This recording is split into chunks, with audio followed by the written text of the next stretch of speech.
روح انت يا متر، اتكل على الله.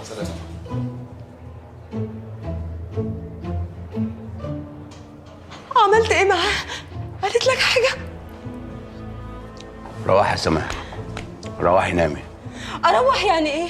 انت مش هتخليني اخد البنت معايا؟ هتسيبها هنا؟ ايه يا سماح؟ ايه يا سماح محسساني ان انا اللي حابسها ولا عامل لها محضر ومش راضيه تنازل؟ روحي يا بنت الناس، روحي نامي كده لغايه لما نلاقي حل. وبعدين ما تقلقيش على البت. البت مش بايته في الشارع، يعني دي بايته في الاسم، يعني مفيش امان اكتر من كده. صباح الخير.